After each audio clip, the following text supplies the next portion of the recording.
नमस्कार, मी गीता'ज स्पेशल रेसिपीजमध्ये आपल्या सगळ्यांचं मनपूर्वक स्वागत। आज मी तुम्हाला करून दाखवणार आहे माझी स्पेशल रेसिपी कोबीची वडी। या कोबीच्या वडीसाठी मी कुळीत पिठाचा वापर केलेला आहे आणि अतिशय टेस्टी अशी ही कोबीची वडी आहे।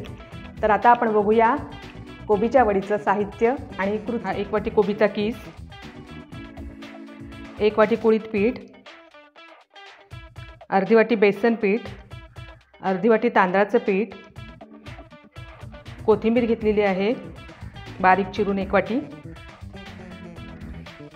धना पावडर 1 चमचा, आलं लसूण पेस्ट 1 चमचा, गरम मसाला 1 चमचा, तिखट 2 चमचे, मीठ चवीनुसार, हळद अर्धा चमचा। हे सर्व आता आपण मिक्स करून घेऊया। कोबी आपण घेऊया सर्वप्रथम। याच्यामध्ये आता आपण कुळथाचं पीठ टाकूया, बेसन पीठ, तांदळाचं पीठ,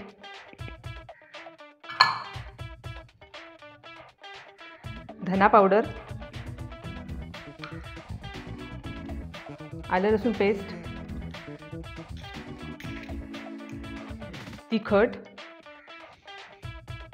हळद,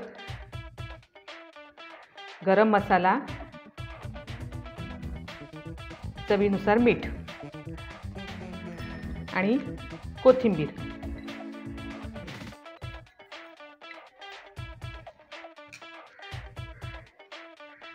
सर्व छान मिक्स करून घेऊया आणि थोडं थोडं पाणी टाकून आपण हे भिजवून घ्यायचं आहे।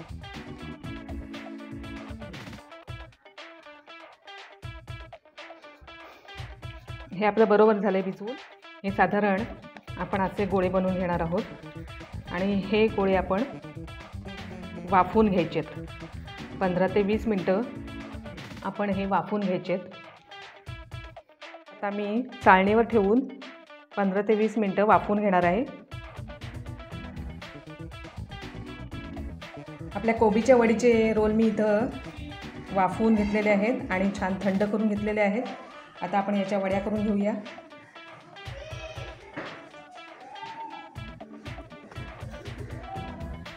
आपल्या वड्या कट करून झालेल्या आहेत।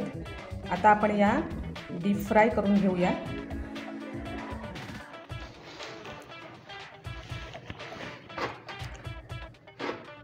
तेल तापलेलं आहे, याच्यामध्ये आता आपण कोबीच्या वड्या टाकूयात। छान मंद गॅसवर आपण या वड्या तळून घेणार आहोत। कोबीच्या वड्या खाण्यासाठी तयार आहेत।